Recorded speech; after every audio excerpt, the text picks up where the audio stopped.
দেখছেন সকলকে স্বাগতম জানাচ্ছি। ক্যামেরার সামনে আমাদের একটি বোন এসেছে, তার সাথে কিছুক্ষণ কথা বলবো, তার পরিচয়টা জানবো। আসসালামু আলাইকুম আপু। ওয়ালাইকুম আসসালাম। আসসালামু আলাইকুম। কেমন আছেন আপু? আলহামদুলিল্লাহ ভালো। আপনি ভালো আছেন ভাইয়া? আলহামদুলিল্লাহ ভালো আছি আপু। আপনার নাম? জান্নাত ইসলাম। জান্নাত। দেশের বাড়ি কোথায়? পীরগঞ্জ। পীরগঞ্জ। পরিবারে কে কে আছে আপু আপনার? আমরা 3 বোন আর কেউ নেই। 3 বোন। বাবা মা নেই? না, বাবা মার কি হয়েছে? মারা গেছে। মারা গেছে। তো আপনারা বোন আর 3 বোন আর আপনি, তাই তো? তো সংসারটা কে চালাচ্ছে? আমি মানুষের বাসায় কাজ করি ভাইয়া, সেখান থেকে আমার সংসারটা কোনোভাবে চলতেছে না। মানুষ বাসায় কাজ করছেন বর্তমানে, আপনি কর্মজীবী আপনার পরিবারের ভিতরে। জি। তো আপু বয়স কত চলছে? বয়স 22 বছর। 22 বছর। বিয়ের বয়স তো হয়ে গেছে, তাই না? তো আপনি তো অফ ক্যামেরার মধ্যে বলছিলেন যে এটা পাত্র চাচ্ছেন, বিয়ে করবেন। তো কিরকম পাত্র চাচ্ছেন? ভাইয়া সে যেমন হোক, দেখতে যেমন হোক, বয়স যেমন হোক, আমি রাজি আছি তাকে বিয়ে করার জন্য। একটু বেশি হলে সমস্যা আছে? না। 45-40? না না, কোনো সমস্যা নেই। আচ্ছা, এরকম ভাইরা তো মূলত সিঙ্গেল থাকে না, তাদের বাচ্চা কাচ্চা থাকেই। অবশ্যই। বিয়ে শাদী করছে তারা, জি। ওয়াইফ মারা যায় অথবা চলে যায়, বাচ্চা কাচ্চা হচ্ছে না, অসুস্থ। তো এরকম ভাই যদি বিয়ের প্রস্তাব দেয়, বিয়ে করবেন?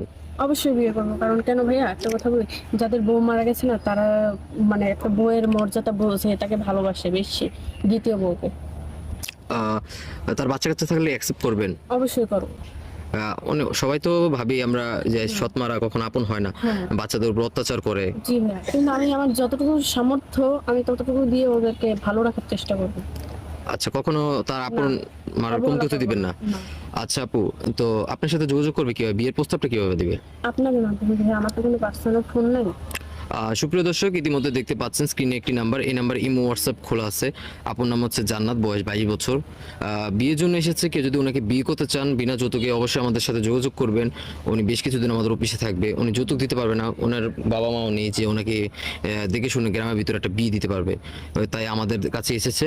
কেউ যদি ওনাকে বিয়ে করতে চান অবশ্যই আমাদের সাথে যোগাযোগ করবেন, আমরা ওনার সাথে কথা বলে দেবো, যোগাযোগ করে দিব। আচ্ছা বলুন, নমস্কার পড়েন। জি ভাইয়া। বাংলা কতটুকু পড়াশোনা করেছেন আপনি? বাংলা এসেছে। এসএসসি পর্যন্ত পড়াশোনা করেছেন। তো আপু, কারোর সাথে আগে রিলেশন ছিল আপনার? না ভাইয়া, কাজ করার সময় পাই না, কিভাবে সংসার সামলাতে হয়, বোনদের দেখাশোনা। আচ্ছা, আপনিও তো পারেন যে পীরগঞ্জে একটা রিলেশন করে তো বিয়ে করতে। আজকাল মেয়েরা তো মূলত এরকম সবাই করে। তো খোঁজে বাবা মা, তারপর হচ্ছে সবাই তো একটু একটু বড় লোক দেখে, কিন্তু আমার তো তেমন কিছুই নাই। বুঝতেই তো পারতেছেন, বাবা মা না থাকলে একটা সংসার কিভাবে চলে। আমার যতটুকু সামর্থ্য আমি ততটুকু দিয়ে চালাচ্ছি। আর এরকম একটা মেয়েকে কে করতে চাইবে বলেন? আচ্ছা, তো আপু, আপনি মূলত একটা আপনার তো 22 বছরের যুবতী, তো আপনি 25-30-এর ভিতরে বিয়ে করতে পারতেন, আপনি কেন 40-45-এর লোককে বিয়ে করবেন? হ্যাঁ, কারণ আমার দায়িত্ব যে নেবে তাকেই তো আমার স্বামীর স্বীকৃতি দিতে হবে, তাই না? তাকেই তো আমার করতে হবে। কারণ তার বয়স যেমনটাই হোক, আমি রাজি আছি, কোনো সমস্যা নেই। অ্যাকসেপ্ট করবে না? এখন যদি আপনি বিয়ে করলেন বা পরবর্তী বিয়ের পর যদি বলেন বয়স বেশি, এরকম কোনো হবে না তো? না ভাই। আচ্ছা আপু, অনেক ভাইরা মূলত একটু ভয়ভীতির ভিতরে থাকে, কারণ তারা প্রবাসে থাকে। প্রবাসে থেকে যদি আপনাকে বিয়ে করে, যদি এই ভয় থাকে যদি আপনি বিয়ে করে চলে যান, বা অনেক মেয়েরা চলে যাচ্ছে, অবশ্যই যায় ভাইয়া। তো আপনি চাবেন?